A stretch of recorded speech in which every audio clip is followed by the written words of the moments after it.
आज मैं डॉक्टर अखिलेश कुमार द्विवेदी कक्षा 11 के विद्यार्थियों के लिए काव्यांजलि से महाकवि भूषण को लेकर के उपस्थित हुआ।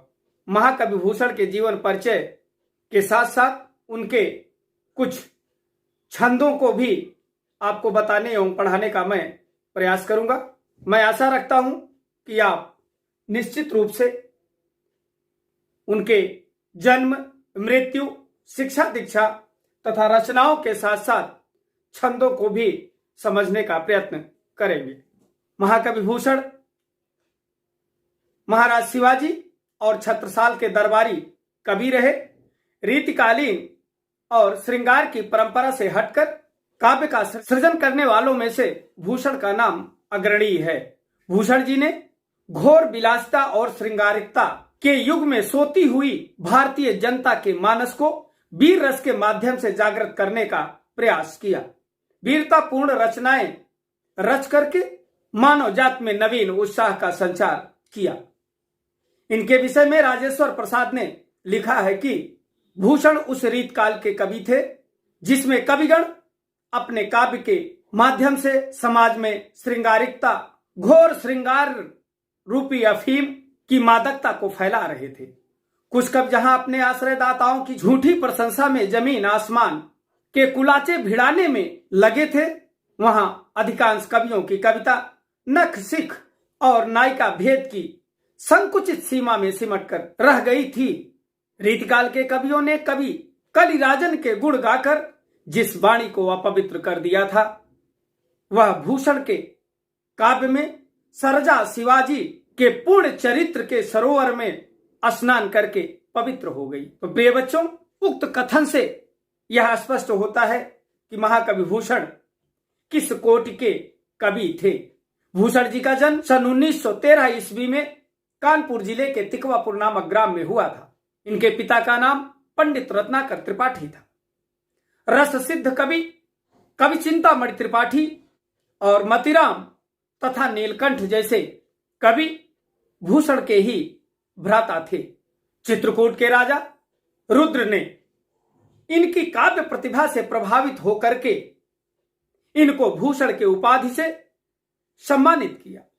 उसी समय से इनका वास्तविक नाम लोगों से विस्मृत हो गया और ये भूषण के नाम से प्रसिद्धि प्राप्त की। भूषण जी राजा रुद्र के दरबार को छोड़कर राजा शिवाजी के दरबार में चले गए और इसके बाद वे महाराजा छत्रसाल के दरबार में आश्रय कवि के रूप में प्रसिद्ध हुए। इन्होंने अपने दोनों आश्रयदाता राजाओं शिवाजी और छत्रसाल के पराक्रम, शौर्य और वीरता का इस तरह से गुणगान किया कि कहा जाता है कि महाराज छत्रसाल ने इनकी पालकी को स्वयं कंधा दिया था। जातीय एवं राष्ट्रीय भावनाओं की सशक्त अभिव्यक्ति एवं अन्याय तथा अत्याचार के विरुद्ध संघर्ष करने वाले लोकनायकों शिवाजी एवं छत्रसाल के वीरोचित गुणों का प्रकाशन इनके काव्य का मुख्य विषय रहा है। अपने काव्यों में वीर रस एवं राष्ट्रीय भाव के विशिष्ट तथा सशक्त अभिव्यक्ति देने के कारण भूषण को हिंदी साहित्य का सर्वप्रथम राष्ट्र कवि माना जाता है। यद्यपि भूषण की कविता ब्रजभाषा में है, परंतु इसमें ब्रजभाषा की माधुर्य नहीं है। उसके स्थान पर ओज गुण की प्रधानता है।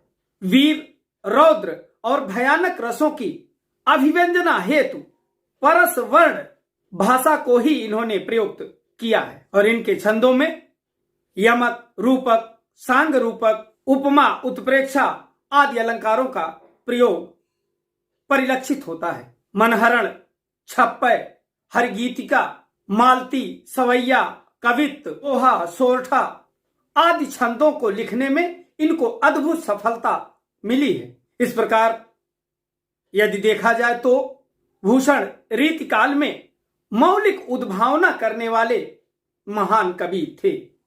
इनकी प्रमुख रूप से 3 रचनाएं मिलती हैं, जिसमें पहली रचना है शिवराज भूषण, दूसरी रचना है शिवा वावनी और तीसरी रचना है छत्रसाल दशक। और इनकी मृत्यु सन 1715 ईस्वी में हुई। अब प्रिय बच्चों, हम देखते हैं इनकी पहली रचना शिवा शौर्य के बारे में।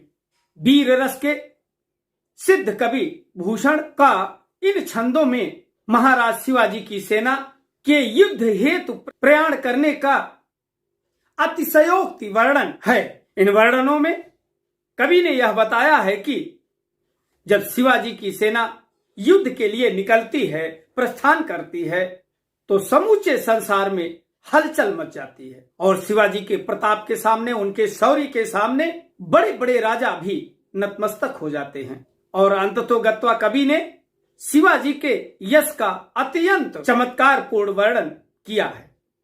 तो प्रिय बच्चों, हम नजर डालते हैं शिवा शौर्य के पहले छंद के ऊपर।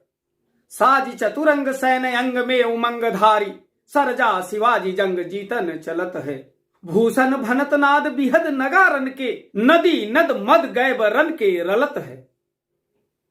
प्रारंभ में महाकवि भूषण ने शिवाजी की चतुरंगड़ी सेना जो युद्ध के लिए प्रस्थान करती है उसके बारे में उन्होंने लिखा है कि सरजा उपाधि से विभूषित अत्यंत श्रेष्ठ एवं वीर शिवाजी अपनी चतुरंगड़ी सेना को, चतुरंगड़ी सेना क्या है?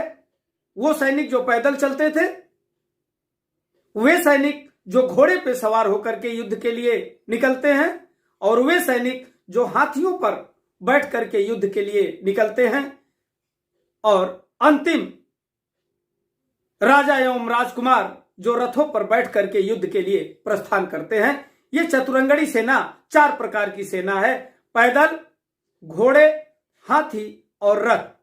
इन चारों प्रकार की सेनाओं को तैयार करके तथा अपने अंग में उत्साह का संचार करके युद्ध जीतने के लिए जा रहे हैं, प्रस्थान कर रहे। साजी चतुरंग सैन अंग में उमंग धारी, सरजा शिवाजी जंग जीतन चलत है। सरजा उपाधि से विभूषित राजा शिवाजी चतुरंगड़ी सेना को तैयार करके और अपने अंगों में उत्साह का संचार करके युद्ध को जीतने के लिए प्रस्थान कर रहे हैं। भूषण भनत, यहां भूषण कवि लिखते हैं, कहते हैं, नाद बिहद नगारन के, युद्धों में बड़े बड़े नगाड़ों की आवाज से नदी नद मद गए रन के रलत है। उस बड़े बड़े नगाड़ों की तीव्र आवाज से हाथी के कनपटी से निकलने वाला मद इस रूप में प्रवाहित हो रहा है जैसे नदी और नाले बह रहे हों। बच्चों, एक बात ध्यान देने की योग है, जब हाथी मतवाला होता है, उन्मादित हो जाता है, तो उसके कनपटी से एक प्रकार का रस का स्राव होता है जिसे मद कहते हैं। तो हाथियों के, मतवाले हाथियों के कनपटी से निकलने वाला जो स्राव है वह किस रूप में निकल रहा है? जैसे नदी और नाले प्रवाहित हो रहे हो।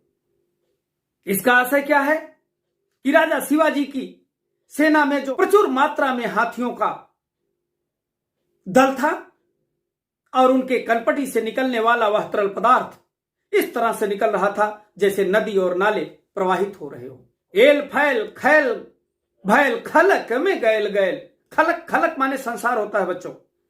शिवाजी की विशाल सेना के चारों तरफ फैल जाने के कारण ऐसा लगता है कि पूरे संसार में खलबली मच गई। और गजन की ठैल पैल सैल उछलत है, और आपस में हाथियों के भिड़ जाने से, ठेलिम ठेला होने से, धक्का मुक्की होने से बड़े बड़े पर्वत भी उखड़ जा रहे हैं। और तारा सो तरन धूरी धारा में लगत जिम, और उनके घोड़े, हाथी, पैदल और रथ इस चतुरंगड़ी सेना के चलने से इतनी धूल उड़ रही है कि उस धूल के कारण पृथ्वी से निकली हुई धूल आकाश तक छा गई है, और उसमें दिन का सूरज ऐसे दिखाई दे रहा है जैसे तारा हो। तारा सो तरनी, तरनी माने सूरज, तारा सो तरनी धूरी धारा में लगत जिम। अत्यधिक धूल उड़ने के कारण, पृथ्वी से लेकर के आकाश तक धूल उड़ने के कारण ऐसा प्रतीत हो रहा है कि दिन का, दोपहर का सूरज तारे के समान दिखाई दे रहा है। और थारा पर पारा पार वार यूं रलत है, और समुद्र इस प्रकार से हिल रहा है उनकी सेनाओं के दबाव से जैसे थाली में रखा हुआ पारा हिलता है, उसी प्रकार से समुद्र क्या हो रहा है? कांप रहा है, हिल रहा है। बच्चों, हम देखते हैं दूसरे छंद के बारे में। बाने फहराने घहराने घंटा गजन के युद्ध के मैदान में पहुंचते ही वीर शिवाजी के झंडे फहराने लगे हैं। घहराने घंटा गजन के और हाथियों के गले में बंधा हुआ बहुत बड़ा बड़ा घंटा बज रहा है और ना ही ठहराने रावराने देश देश के। उनके लहराते हुए परचम को, झंडे को देखकर और हाथियों के गले में बंधे हुए बड़े बड़े घंटों की आवाज को सुनकर के विभिन्न देशों के राव और राणा अर्थात शासक, छोटे और बड़े राजा ठहर नहीं पा रहे हैं, रुक नहीं पा रहे हैं। भहराने ग्राम नगर पराने सुनी, बाजत निशाने शिव राजजू नरेश के। आगे कब लिखता है, वीर शिवाजी की सेना के प्रस्थान के भय से बड़े बड़े पर्वत दबाव में आकर के गिर जा रहे हैं और ग्राम नगर पराने सुन, गांववासी और नगर निवासी उनकी सेनाओं की हलचल को सुनकर के, उनकी जयकारा को सुनकर के गांव को और नगरों को छोड़ करके भागे जा रहे हैं। तात्पर्य है कि उनकी सेनाओं के मध्य में जो बड़े बड़े नगाड़ों की आवाजें हो रही हैं, हाथियों के गले में बंधे हुए घंटे बज रहे हैं और बड़े बड़े पर्वत उखड़े जा रहे हैं, गिर जा रहे हैं। इस कोलाहल को, इस शोर को सुनकर के नगर निवासी और ग्रामवासी अपने जान को बचाने के लिए भाग रहे हैं, अपने गांव को छोड़ करके, नगरों को छोड़ करके। हाथिन के हौदा उकसाने कुंभ कुंजर के और भवन को भजाने वाली छूटे लटिकेश को।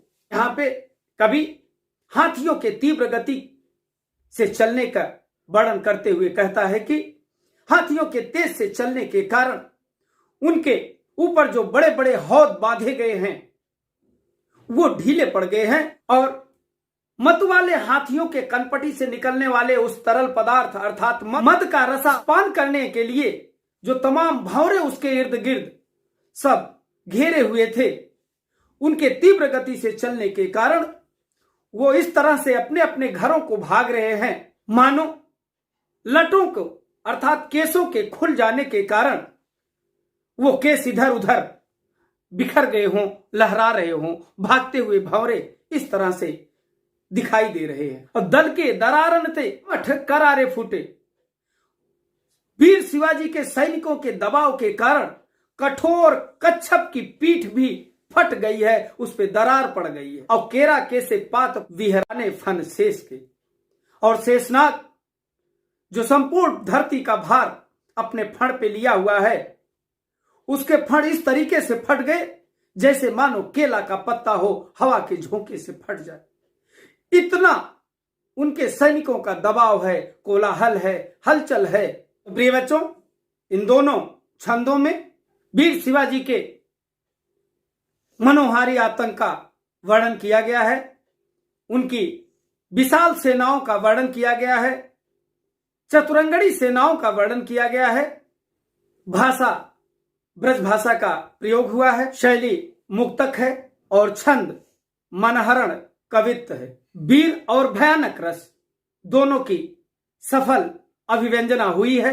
गुण ओज गुण है और अलंकार में उपमा, अतिशयोक्ति और पुनरुक्ति प्रकाश अलंकार का विलक्षण रूप दिखाई देता है। प्रिय बच्चों, आज के लिए बस इतना ही।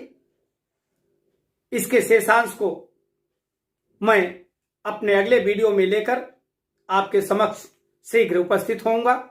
तब तक के लिए धन्यवाद।